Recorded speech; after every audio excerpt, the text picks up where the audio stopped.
Hi, everybody. Welcome back for our last session today, which is going to be future-proofing the industry. I'm going to welcome Jonathan onto the stage. And I am going to hand it over to Nancy Brigham, who will introduce the first topic. Okay. Got this. Hi, everybody. Should I come up here? Or is my mic on? Oh, they are. Okay. I'll try not to talk too loudly. Hi, I'm Nancy Brigham. I'm from Dynata. I'm Kate Whitman. I'm from NielsenIQ Bases. And so we are going to talk about when respondents win, we all win. Okay? Okay, here we go. Oh, no. I got to get the hang of this. Okay. 2 years ago, I don't know if you guys remember, before COVID, in 2020, we were here at Samplecon, and we were talking about how we, the industry, should address the problem of our tragedy of the sample commons, where each player is incented to overuse our common shared resource. And our common resource is respondents. And the tragedy will be complete when there are no more panelists, or they won't give us any more thoughtful information. So we've been trying as an industry to better manage our commons, but this has become much more urgent as changing consumer preferences have challenged the supply chain for first-party data. This urgency is about much more than just simply finding new ways to identify and engage individuals. It requires entirely different thinking about the relationship both first-party data providers, brands, and agencies have with individual consumers. We also need to evolve our financial models so that we actually incent the behavior change we need, where industry players take care of and appropriately use our common resources. So today, Kate and I are going to talk to you about how NielsenIQ and Dynata have attempted to address these dynamics to create a sustainable model with aligned incentives for both an agency and data provider to fully involve panel members as equal stakeholders. It's conceptually very simple, but getting there is a journey that can involve a lot of downstream changes. We're going to show you an example of how these downstream changes can be successfully managed through within the foundation of a strong partnership that is grounded in all players having the same intentions. And on the buyer side, the question of respondent engagement can sometimes take a back seat to all of the other demands on operational resources, right? At NielsenIQ's Bases division, we're realizing that we just can't ignore it any longer. We have to change the way that we're looking at the resource of sample. The Bases analytical model depends on a lot of comparisons to historical data. So we tend to be hypersensitive about sample methodologies. We screen a lot of sample to get to the right respondents. We're discovering that the lack of engagement is actually the cause of a lot of the issues that we're seeing. And one of the most significant issues of low respondent engagement is obvious, right? Disengaged respondents provide bad data, which creates bad analysis and bad recommendations. And of course, that can lead to the loss of client trust and ultimately the loss of the clients. But poor respondent engagement hits us more directly in the pocket too. Bases spends about $200,000 a year on a team that programmatically and manually reviews verbatim responses. And in the last, let's see, actually that's, just to be clear, that's a direct result of the disengagement and the poor quality that we were seeing in our verbatim responses. So don't get me wrong, that team totally is worth every penny that we spend on them. Over the past 6 months, they have identified and removed inattentive or disengaged respondents from 60% of our studies, huge number. And that's not just a Bases issue, I wanna say. It's there, whether you know it's there or not. We're also seeing a decline in overall feasibility on our bids. The percentage of bids coming back as not feasible has almost doubled over the last 2 years. It's been relatively consistent increase quarter over quarter. It's just getting worse and worse. But on a more subtle level, we're experiencing challenges with our project timelines too. So not only are projects not getting done on time, but we're seeing they're taking longer and longer to finish. So in 2019, our late studies came out of field an average of 1 day late. Not too bad, we can usually manage a day.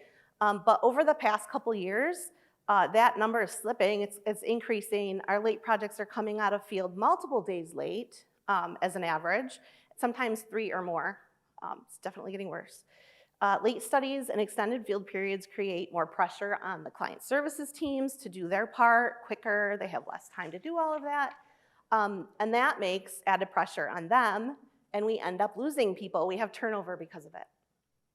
And on top of that, we're investing in operational improvements to get into field and deliver faster to our clients. But our longer timelines that we're experiencing in field are eating into those, the improvements that we're seeing there, and it's actually minimizing our upside.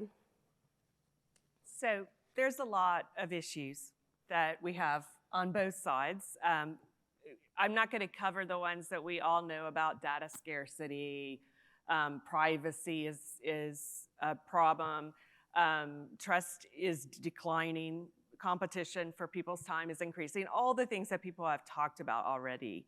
But what we want to do is we're going to take you through kind of a model of how we are thinking about conceptually where we were and where we need to get to. So we tend to negotiate at a table surrounded by representatives of the first-party data provider and the client and the agency, and we negotiate deals that create value for both of them. But this approach, however, leaves out the third key stakeholder, which is the respondent. And the relationship with the respondent has historically been managed almost exclusively by the supplier. And all the suppliers, like we've been talking, are evolving these relationships because we have to create more value. Because of data scarcity, we have to create more value. So this value can mean prioritizing the studies, for example, that deliver better survey experiences based on metrics such as conversion, revenue per start, LOI, qualification rate, et cetera. It can also mean increasing the prices or rejecting projects that don't meet certain criteria. And then, of course, client and agencies faced a different set of incentives that have historically caused them to focus on things such as strict data quality checks or consistent and rigorous screening, rigorous sample management procedures. Somebody mentioned yesterday collecting a lot of data in a single questionnaire in a way that's most useful to them, like lots of grids and lots of open ends. So these are a different set of incentives. But today we're going to talk about a new business approach that establishes a relationship between the client and the respondent. And so what we're talking about today, this started with this new type of business relationship. And this relationship actually starts by aligning both supplier and client or agency financial outcomes to improving the respondent experience. But what we found out is that both sides needed to learn. We needed to understand the constraints the other faced, and we needed to develop empathy for all the other participants in the research process. In other words, changing this dynamic is difficult and requires a lot of work and creativity. So just as we said, it is more and more urgent to take action on this, and we really are operating in a transformed world. So, and this is supposed to go, sorry. Okay, there we go. So our joint challenge was we need to increase conversion. And this is the rate at which we convert a respondent that we send to the survey into a complete for that survey. So obviously Dynata wants to supply more respondents to BASES, and BASES wants to field more studies for their clients. So we can't just pay more money and simply keep getting new respondents. We actually have to increase the productivity of the existing ones that we have. So as a joint team, sorry guys, there we go. As a joint team, we set a target to grow conversion by 9 percentage points to start, and that will go up each year as we hit different milestones on the BASES business that they do with Dynata. And not surprisingly, given the mammoth size of NielsenIQ and the substantial size of Dynata, there were complexities that we had to work through. So there were many different sampling requirements, even though it was only one type of study. There were a lot of different targets. Some are niche, some are broad, like PGS. Incidence rates ran the gamut from very high to very low. Norms and calibrations are required. Yep. And there are two very different systems. So each one of us has a router. So we send respondents from one router to another router. Each router has its own efficiencies, sampling requirements, all of that baked in. We have different priorities for how we assign respondents. We're sending respondents on the BASIS side. They're bundling projects together and dealing with different sampling systems on their side. So it was very, very complex as to how we had to handle that. And the two systems aren't fully integrated, not surprisingly, because we're different companies, but this leads to misallocations, and all the metrics that are needed for maximum efficiency aren't necessarily visible to the users of the other system. And we touched on this, I think, yesterday as well. It's not a respondent-friendly experience to be tossed from router to router, so you really want to try to maximize the efficiency of doing that and only do it once. So Kate's going to talk us into how did we go about it? Yeah, how did we go about addressing the challenge? First, we needed to review and dissect all the places on both sides where we were losing respondents. Then we evaluated whether we could address and increase conversion at each of those points. To do this effectively, we had to build trust and empathy between the two companies. We be transparent with each other and operate as one team with one goal. We had to put aside any biases we might have had and look at the full picture, the benefits to both of us. Each company analyzed their part of the puzzle and shared learnings with the larger group, and then we brainstormed solutions. Yeah, for example, on Dynata's side, we analyzed a quarter's worth of BASIS tests, looking at the sampling requirements, IR, base sizes, conversion, targeting, anything that would affect how we sent respondents to a study. And then we also looked at how their projects were prioritized in our router and what was driving their prioritization in our router algorithms. And then on the BASIS side, we analyzed 9 months of screen outs, quota fills, quality removals, abandon rates in the Dynata respondents that hit our studies, looking at where all of our pain points were. So then as a team, we identified some key opportunities.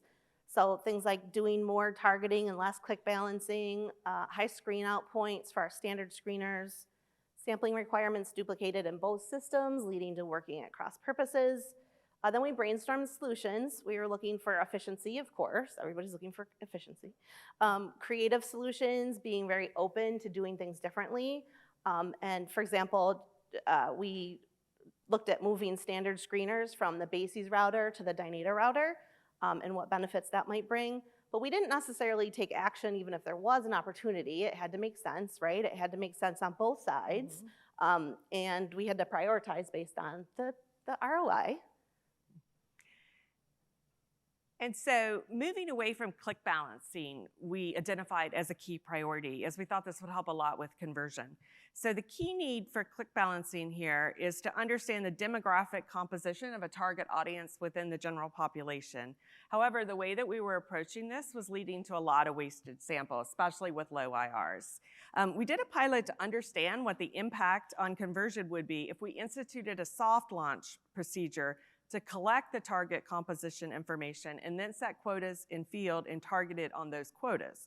So we soft launched with full click balancing for around 20% of the sample. We set the quotas on completes based on what we saw in the soft launch, and then we fielded the remaining 80% of the study with those quotas on the completes. We also ran the study using the traditional 100% fully click balanced approach so that we could compare that. And then we wanted to make sure that we were going to get approximately the same quota structure in the 20% that we saw in the traditional approach. It sounds really simple when we say it, but it was very complex, as both companies needed to establish new processes and in some cases to do existing processes differently. We also wondered if it would harm field timings or cause too much operational work because we're stopping field, we're computing quotas, and then we're restarting field again. So we soldiered through and we did the first proof of concept and it was successful. So then we decided to do 3 more pilots, looking at different IRs, looking at different ways of project bundling, right? Okay. and building our operational knowledge and experience and processes along the way. In terms of conversion, we found the same general results across all 4 tests. So let's show you an example from one of the pilots. Okay, so just to review, just to reiterate what Nancy said, the test consisted of full click balancing for about 20% of the completes we needed. Then we used the demo profile that we identified with those 20% of completes to figure out what the demo profile should look like for the other 80% without click balancing. The conversion in the full launch news bulletin was more than 3 times the soft launch, and the IR was almost 4 times higher. If we look at the overall results, combining the soft and the full launch together, we still raised conversion more than 2 times the traditional fully click balanced approach. We went from 10% to 24%. The number of starts, people who started the screening process, of course, was much lower for the soft plus the full launch approach than for the traditional approach. We only needed about 1,200 respondents for the soft launch approach versus 3,000 for the traditional survey approach. And that was to get the same number of completes, just to review. So then you can actually really see the difference when you look at the numbers needed for the 20% soft launch versus the 80% full launch. We actually needed almost 200 more starts to get 20% of the completes versus what we needed to get the 80% of the completes without the click balancing and using that profile that we had pre-identified. And you can see one of the drivers here, the number of screen outs. So we had 81% screen outs for the soft launch compared to 47% for the full launch. And so if you think about that 1,700 starts saved, let's say we applied an average of 25% conversion to that. That would be 425 additional completes we would get with those starts. These completes would have been wasted before. So, and you remember that I mentioned we were also maybe concerned about the field time. Well, we didn't need to worry. We saved 4 days in field. Yeah. Went from a 6-day field to a 2-day field. And of course, CPI decreases and revenue per start increases, so we all win there. During the pilot process, we started developing one SOP. We decided that it was really important that we had to bake in all the efficiencies and that both companies had to follow the same SOP. So we worked together on a global SOP that covers actually what happens at each step at each company so that everyone understands the full process across both companies. And then this SOP will become global as we roll this out. And we have started rolling this out. I think we're up to 5 now with an average conversion lift of over 2 times. So we're still seeing that. And we did some quick thinking yesterday. We estimate this is maybe 10,000 starts saved so far and many more to come. Just on 5 projects. Yeah. And so that's just one example of how we can work together to safeguard our commons. There's a lot more ways that we can be successful with this. So going back to our equal stakeholders triangle, we thought we'd leave you with some of our key takeaways to creating a sustainable model to hopefully to help you in your own journey towards this. So first, we acknowledge that we're all in this together. It's an ecosystem, and we operate with the mantra that we all need to safeguard it, and we need to work together to do that. Incentives linked to the business model must be changed to encourage and reward safeguarding, not overusing the commons. So that could be both a carrot, rewarding good behavior, or a stick, making bad behavior cost. And we must elevate and treat respondents as equal stakeholders in our business. So focus on respondents, be open and creative in how we approach the survey experience, develop out-of-the-box solutions. And trust and transparency between supplier and client are crucial. So last year, we started asking Dynata why we were seeing less traffic in our surveys and why field times were extending. And they decided to be really transparent with us. And they actually told us what our conversion rate was. I just want to tell you, we were shocked by the number. We had no idea. Like, it was like really shocking. We had no idea we were burning through that much sample.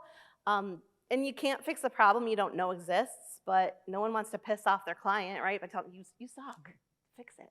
Okay, so maybe not that, but there's ways to have the conversation, and I want to encourage you all. We want to encourage you all to do that, because we're discovering that improving the transparency between client and supplier can lead to significant improvements in conversion, field time, and overall respondent experience.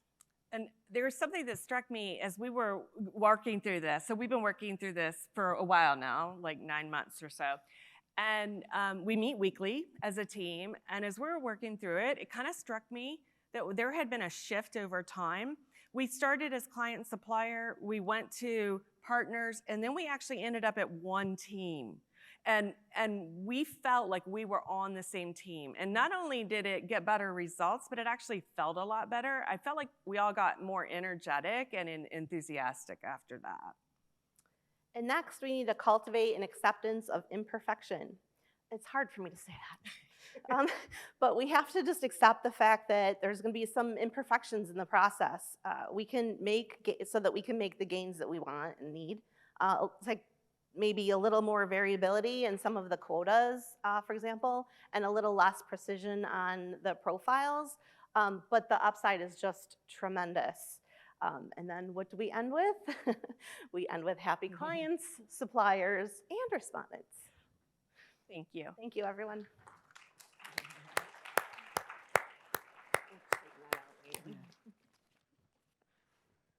It's that time of the day when everybody feels a little bit tired. It's 3 o'clock in the morning for me or something like that. So I'm a little bit tired too. But let's really push into the last couple of sessions of this really great Samplecon. And thanks, Rachel, for arranging all of this. We've heard a lot of very similar themes over the last couple of days. And hopefully my talk is a little bit complementary to what we've just heard. I'm going to focus in on what we all in this room can do to help future-proof the industry and to make the experience for the user better and deliver better answers to our customers. So for those of you who don't know me, my name is Jonathan Knight. I am the co-founder of Qmee. You may have seen in the news a couple of days ago, we have just recently been acquired by Kantar. That's a really, really exciting thing for us and our entire team.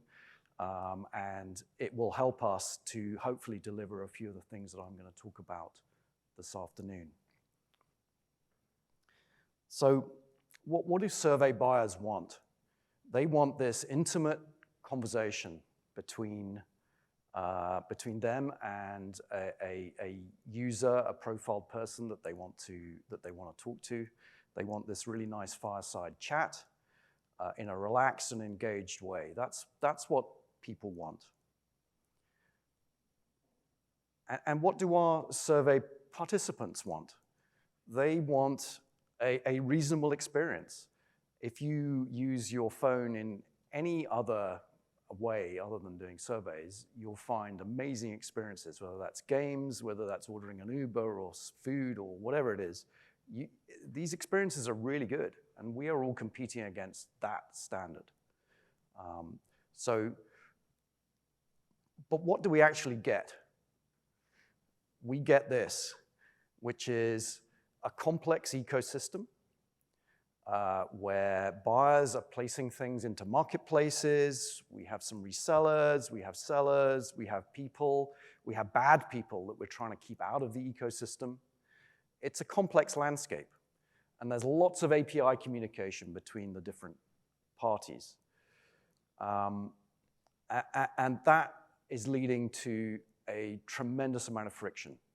And what I want to talk about is exactly where that friction is coming from and the things that we in this room can do as soon as we all get back to our desks next week to reduce that friction and to make the experience better without it costing us any money, without it causing a problem. These are things I think we can practically do.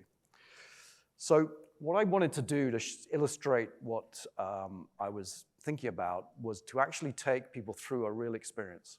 So this was about 10 days ago. We recorded a user's experience in going into a survey. And I just wanted to show you exactly all the different steps along the way, because I think it's easy to forget exactly how this system is really working in practice. And this is not talking about the buy side at all. This is not really talking about how the buyers set up their surveys. It's talking about us in this room, us getting the user from a site actually into the survey that the buyer wants to be completed. So this is something that we are all responsible for, and this is something that we can act upon. So, okay, the first thing the respondent saw was a little bit of a wait. Why am I waiting? This was actually a 20-second wait as it happened. I'm going to skip ahead because I think that would be a bit embarrassing for me to stand here silently for 20 seconds. Okay, the next thing they saw was, oh, please agree to our terms and conditions. And you can review this policy. There was actually no link to review the policy as it happened, so they couldn't. So they just had to agree whether they liked it or not. Okay, I'm going to agree to that. Fine. I don't know what it is. I'm going to agree. Okay, so now I need to answer a few questions. I thought I'd chosen a survey, but now I'm answering questions to find a new one. Okay, I'm not sure I fully understand that, but I'll go with it. How many vehicles do I own? Okay, I'll enter. It was 2, I think, the answer to this question. Okay, I now need to answer a few more questions to enter a new survey or find a new survey, and what type of engine. So I'm going to enter, because I'm a very eco-friendly, I'm going to enter the electric car. Okay, so we do have some exciting survey opportunities available. Hang on, well, I thought I already had that because I'd pressed on one on the sample site, but okay, I'll go with it. But it's 10 minutes, it's not too bad. 10-minute survey. I'll click on start. Oh, okay, I'm waiting again. So this is, we all know in this room, this is somebody's router. What does the user think? I'm waiting again. Okay, well, thank you for your participation. Does that mean I finished? Or, but okay, I have a few additional questions to answer. I haven't hit the survey yet. Oh, what is my age? I've already answered this, but I'm going to answer it again. I actually didn't type the number in there because it's a bit embarrassing for me. That now I'm entering my educational level, fine. I have done a few things. This is a very long list, right? I've got to read down of things that I may or may not have done in the recent past, but I will check one. And I have insurance, okay? I've told you I have a car, so that presumably means I have a car insurance, but I will check that one. Hang on, I was answering questions about cars, and now it's asking me what type of animal this is. So, okay, I am a human, so I know it's a cow, so that's fine, so I'll move on. This I thought was a really interesting one. What would you say is the biggest single headache you face with technology today, and please write an essay? Okay, fine, I'll write that essay for you. How do you think of yourself? Male, female, other, prefer not to answer. I have already answered a question about my gender in the setup, but I'll answer that one again. That's an easy checkbox. Oh, I've got to answer my age again. This, by the way, is a genuine session. We haven't hit the survey yet. Yeah, there you go, exactly. And now I'm talking about cards and credit cards, and I'm going to skip ahead a bit because this, I mean, you can see, I mean, this is, it does actually say, in fact, I think we have reached the survey now. We're on the 3% mark on the survey. So I've had 3 questions now, and I'm on the 3% mark, which presumably means if I was calculating this, that I have to answer 100 different questions before I finish this survey. But it's already asked me about electric cars, but I'll answer that one again. And there's another question about electric cars, which I will answer. Okay, this is real. The user was declined. So we didn't, I mean, you know, we can't blame this on the buyer, can we? This is us. This is the people in this room. And I think we really need to think about how do we, you know, we can't send people into a buy-side survey having had that experience and expect them to behave well. So there we go. That's how I'm sure this person felt. That, just to give you a sense, was the order of screens. It took 3 minutes 45 seconds for the participant to get through to that fail state. I think it was probably 2 different routers and multiple different interactions to reach that. So look, we are all responsible for this. So look, we've got the same theme, the tragedy of the commons. I sort of like your picture a bit better, maybe. The original tragedy of the commons was written, I think, in the 19th century about a bit of common land that actually is about 2 miles from my house in England. I was going to show that screen, and then I thought I showed this one anyway. But what is the problem here? So why is this happening? This is happening because every participant in our industry is trying to do the right thing for themselves. They're trying to ensure user quality. So they're repeatedly asking user quality questions. That we are trying at Qmee to keep the user engaged. So we're trying to pre-fill as many of those as possible and put people into the right studies.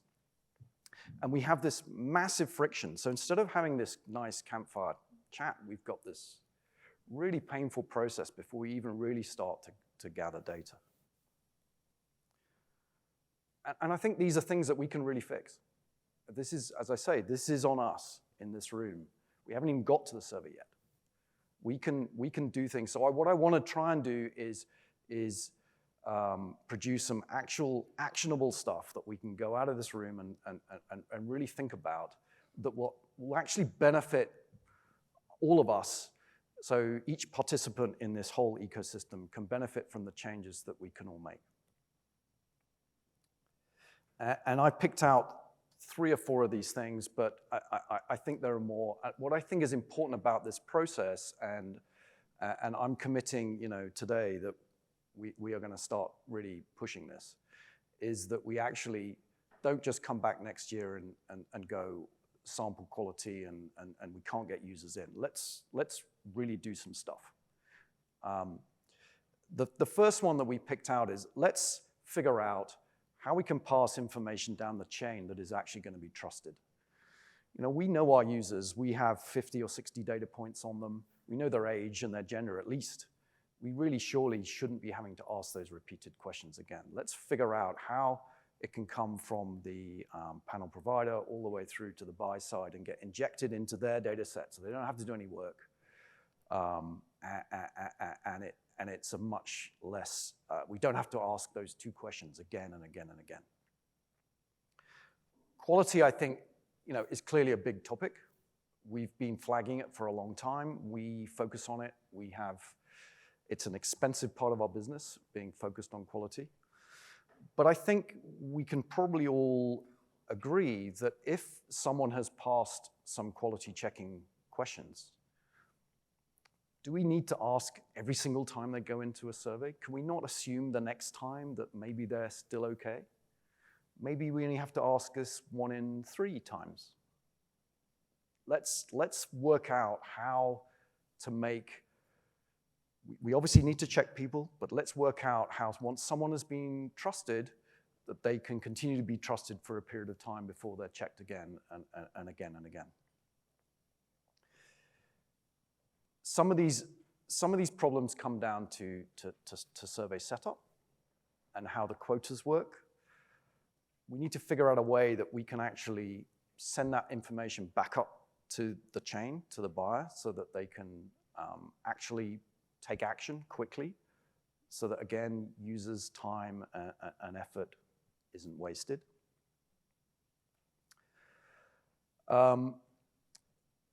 We need to figure out how the users go through the routers. A router taking 10 seconds to do its swirly thing while someone's waiting on a mobile phone, then maybe on the bus doing something or moving around. Let's really focus on the amount of time it takes people to go through those different screens and they're handed off from one party to the next, and make sure that if we're seeing those delays, we actually address them And I think that's something, particularly in the marketplaces or on the quality providers, that's something that we really need to look at, to make sure that they're consistently passing people along the chain in a rapid enough way.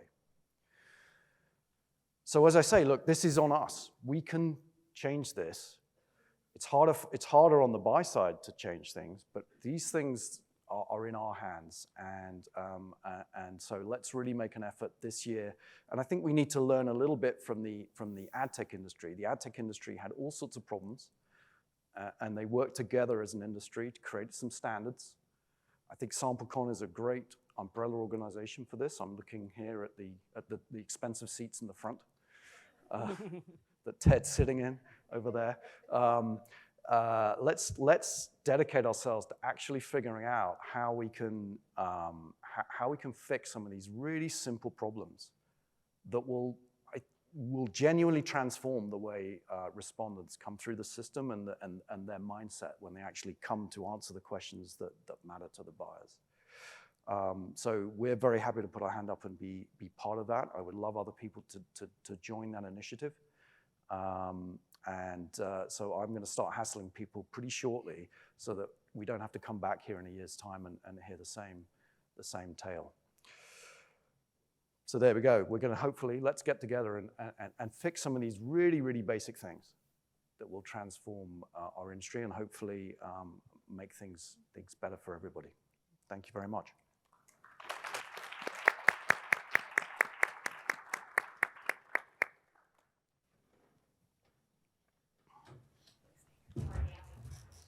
Again? Yeah, is there any questions? Yeah, there's mics there, and we could, start here and finish at the half hour solving these problems. I guess so for Jonathan. In a previous, the ResTech virtual conference, in an interview with Patrick Qmee, you had alluded to how you as Qmee don't want particularly buyer quality to increase because a lot of Qmee's value proposition is to be able to sift through poor surveys, poor user experiences. Yeah. I guess I'm curious, what has caused the shift to then want to promote survey quality, because in doing so, there's an inverse correlation to Qmee's value proposition to the industry. I think all the things I've talked about are not necessarily related. They're not buy-side problems, right? There are problems. There are problems in the sample ResTech industry. It's purely friction on everybody. And I think it's in everybody's interest to reduce that friction as much as possible. I don't think it suits the marketplaces. I don't think it suits the buyers or the sellers to have people so frustrated with the process, just this frictional process of getting through 15 to 20 pre-screeners or different screens. I don't think it suits any of us to have that. We want to deliver people to the actual questions that need to be asked in as good a frame of mind as we possibly can so that they genuinely participate. So I think that this doesn't tip the playing field at all. I think it just raises the playing field for everybody and makes the experience better for everybody. We can't control that experience on our own. We need everybody to come together, which is why I think that it's important that we as the industry group, I think, for what we do for ResTech, really look at that frictional moment between being passed off from the panel to the buyer, that whole pipeline, and go, this is our industry. We're responsible for this, and we can actually solve it. I think changing buyer behavior is a much longer term process because you've seen how difficult it is for them to change their processes. And that's not to be rude, it's just, that's what it is. I'll admit it. But a lot of this is, a lot of what I've just walked through is a little bit of technology, speeding stuff up maybe, a little bit of reframing the thinking around it. So it's not that hard if we all work together just to chip away at these things. Great.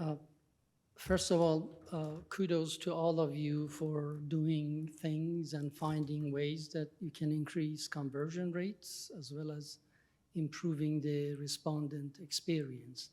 These not only save money, but also improve data quality. Related to that, I think there is another element or pillar that is worth paying attention to, and that is the survey instrument. We know for a fact that there is a negative correlation between data quality and length of the questionnaire. I know it's a difficult conversation to have with the buyers to be mindful of that and reduce their 45-minute, their 60-minute questionnaires to something that is reasonable, and then also make sure that the survey is mobile friendly. I think that has to be paid attention to, otherwise these marginal gains are not gonna amount to a significant dividend. Yeah, I totally agree. And actually, there are ways. I mean, we're actually working on a number of initiatives that will help conversion in a number of ways. But when I talked about the carrot and the stick, rewarding good behavior, making bad behavior cost, one way is to make longer surveys cost, meaning you get deprioritized in the router algorithms the longer your surveys are. And so it's harder to get sample. And so that is a way to do it. You can reward good behavior. We can use our systems to penalize the behavior that we don't want, all to try to drive behavioral change. I think key though is we have to be transparent with our clients, and we have to give them time to change, time to educate them, time to understand, and time to change. So we at Dynata, we are starting to do a lot more of that, where we're saying, here's what's happening and here's why it's bad, and we need to fix it. And so there are a lot of different ways that you can do that, and certainly LOI is one of them. Great, thanks, Nancy. Any other questions before we kind of wrap up? Great discussion. Oh, is there one more? Great. We have time. Can you explain click balancing like I'm 5 years old? Yes, absolutely. So at Bases, we do click balancing when we're dealing with some over quotas and kind of niche target audiences that we don't know the demographic profile of. So if you think about buyers of a specific product, and you know, there's probably data sources out there where we could get it, but we find it more effective to, well, we have in the past found it more effective to do click balancing, which is basically just controlling not necessarily the sample you're sending or directing to a survey, but controlling it at a level of based on the starts, based on who's clicking into the survey. So that's, in other words, allowing for groups that are going to be lower response rates by boosting the amount of sample in those groups. Yeah, so that's what we've found methodologically in the past that has worked the best to make sure that our demographics in a specific sample group are pure, and that we're not you know, throwing biases in there based on, you know, like, because we're sending too many of us, or because too many people clicking in a certain age group or gender, income. So if maybe I could just, from a panel provider point of view, this is quite tricky because typically what happens is you will be trying to send people into a survey and there are too many females going in versus males, and they'll try and stop they'll pause the female quota because they're trying to equalize so that when the thing is finished, it's in the proportions that are wanted. But the issue we face, I think, as an industry is often that signal doesn't come back to us, and so we will be merrily sending people in, and they'll just be getting rejected. And we have we've had to build a ton of machinery to try and understand that scenario so that we don't waste people going in. But it's really tricky because, and I think this is another example of, you know, the bi-directional nature of some of these data exchanges. And the data's just not getting passed backwards and forwards in a way that we understand what is wanted so that we can deliver it.